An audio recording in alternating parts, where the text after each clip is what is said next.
और question number 38 में दिया है 2 cars start together in the same direction from the same place.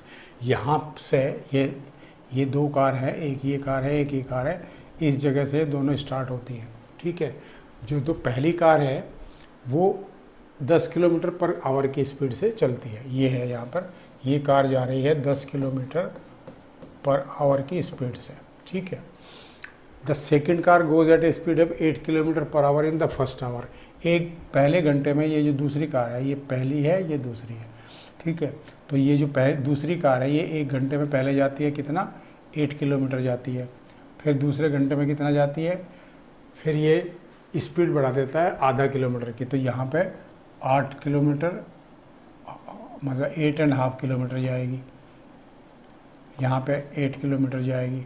फिर इसके बाद में फिर स्पीड बढ़ाता है, फिर 9 किलोमीटर जाएगी अगले घंटे में। इस तरह से ये जो है जाएगी।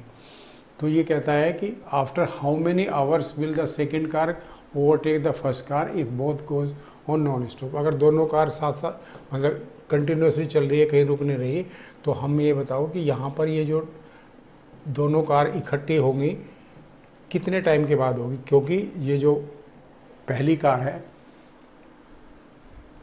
दूसरी कार जो है वो उसको टेक ओवर कर जाएगी, क्योंकि उसकी स्पीड तो बढ़ जाएगी। इसके तो 10 ही है, इसकी 9 यहाँ होगी, फिर 9:30 हो जाएगी, फिर 10, 10:30, 11 इस तरह से होती हुई चली जाएंगी। तो कितने घंटे के बाद में ये कार जो है इसको टेक ओवर कर लेंगे, ये हमको मतलब दोनों एक साथ मिल जाएंगे और उसके बाद में ये जो दूसरी कार है वो आगे निकल जाएगी। तो ये हमको मालूम करना। तो यहाँ पर क्या हुआ कि पहली कार तो हमारी कंटिन्यूसली चल रही है किसी भी एक उससे, दूसरी चल रही है हमारी कितने से 8 चल रही है, फिर 8.5 चल रही है, फिर 9 चल रही है, फिर 9.5, फिर 10, इस तरह से चल रही है। तो इसकी एक एपी बन गई हमारी। क्या बन गई एपी हमारी, 8, 8.5, 9, 9.5, 10, 10.5, इस तरह से बन गई। इस तरह से क्या बन गई, ये एक एपी बन गई हमारी, एक एपी बन गई। मतलब इतने किलोमीटर से पहले घंटे में इतनी, दूसरे में इतनी, तीसरे में, चौथे में, पाँचवें में, इस तरह से चलती हुई जा रही है गाड़ी। अब हम अगर ये मान लें कि भाई सपोज करो n आवर्स के बाद में जो है ना, n आवर्स के बाद में वो दोनों गाड़ियाँ एक जगह पहुंच जाती है, एक पर्टिकुलर पॉइंट पे मिल जाती है जाके। ठीक है, तो जो पहली गाड़ी है वो कितने में वो कितना चलेगी, 10 किलोमीटर चलती है 1 घंटे में, तो n आवर्स में कितनी चलेगी, 10n चलेगी। ठीक है, इतने किलोमीटर चलेगी। यहाँ पे हम मान लेते हैं suppose both cars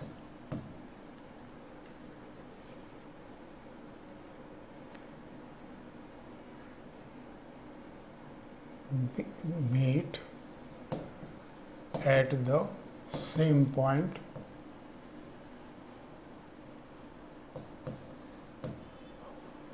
after n hours. ठीक है, तो पहली कार तो इतनी चल जाएगी, ये वाली इतने किलोमीटर चल जाएगी 10n, और दूसरी कार जो चलेगी वो हमारी कितनी चल जाएगी, वो चलेगी हमारी पहले में 8 चली, दूसरे में 8.5 चली, फिर उसके बाद 9 चली, फिर 9.5 चली, इस तरह से चल रही है।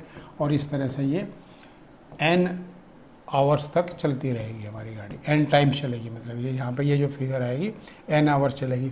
तो इसका अगर हम टोटल करेंगे और यहाँ से जो हमारा टोटल किलोमीटर आए वो दोनों बराबर होंगे, तो इसका हम अगर सम निकालते हैं तो ये हो जाएगा SN इक्वल टू, ये है n आवर्स में लिया हमने, तो नंबर ऑफ आवर्स कितने हो जाएंगे n, तो यहाँ पे n/2 होगा, क्योंकि ये टोटल जो होंगे 1, 2, 3, 4, 5, 6, 7 अप टू n आएगा, तो ये n/2 हो जाएगा।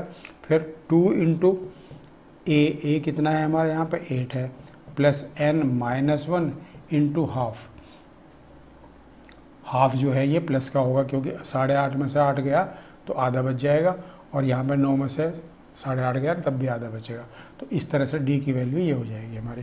अब मैंने यहाँ फार्मूला नहीं लिखा, लिख देता हूँ यहाँ पे, ये हो जाएगा हमारा formula n/2 2a plus n-1 into D, ये फार्मूला होगा। इसके हिसाब से मैंने वैल्यू पुट कर दी यहाँ पे। तो ये हो जाएगा n/2, यहाँ हो जाएगा 16 ये हो जाएगा प्लस n माइनस 1/2। अब इसको फिर इसका एलसीएम लेके आगे इसको सॉल्व करते हैं, यहाँ कर लेते हैं, इधर ज़्यादा दूर क्यों जाए। ये हो जाएगा n/2 इंटू, हमने इसका एलसीएम लिया 2 आ गया, ये हो जाएगा 32 प्लस n माइनस 1, ये हो जाएगा हमारा n/2 into 31 plus n divided by 2। तो इसको अगर हम करते हैं तो ये हो जाएगा n/4 31 प्लस n, ये हो जाएगा। और ये है इसके बराबर, क्योंकि इतने किलोमीटर ये चलेगा, इतने किलोमीटर ये चलेगा, तो ये बराबर हो जाएगा हमारा 10n के बराबर। तो यहाँ पे n से n कैंसिल आउट हो जाएगा, इस 4 को उधर ले जाएंगे हम, तो 31 प्लस n इजकल टू 40, तो n इजकल टू क्या हो जाएगा 40 माइनस 31, n इजकल टू 9। तो 9 आवर्स के बाद में जो है ना वो गाड़ी जो सेकंड वाली है उसको टेक ओवर कर जाएगी। मतलब पहले तो 9 आवर्स पे बिल्कुल 0-0 मिल जाएंगी एक दूसरे से, और फिर वो आगे निकल जाएगी सेकंड गाड़ी, उसको टेक ओवर कर लेगी। तो ये इसका आंसर हमारा आया हुआ है। तो इस तरह से ये क्वेश्चन सॉल्व हो गया हमारा।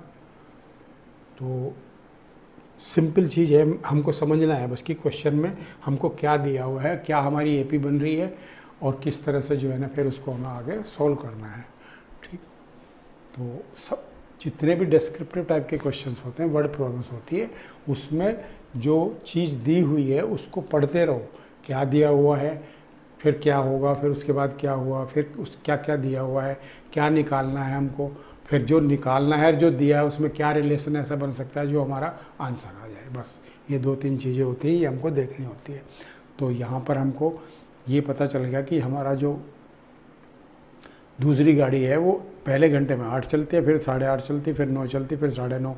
तो इस तरह से चलती चलती ये जा रही है, और पहली वाली गाड़ी कांस्टेंट स्पीड से चल रही है 10 किलोमीटर से। तो अगर वो सपोज करो n किलोमीटर n आवर्स के बाद में मिलती है, तो पहली गाड़ी तो 10 इंटू n किलोमीटर चल जाएगी, और दूसरी गाड़ी का हम सम कर देंगे इसका, तो दोनों को बराबर करेंगे, n की वैल्यू आ जाएगी। नेक्स्ट क्वेश्चन करते हैं इसकी।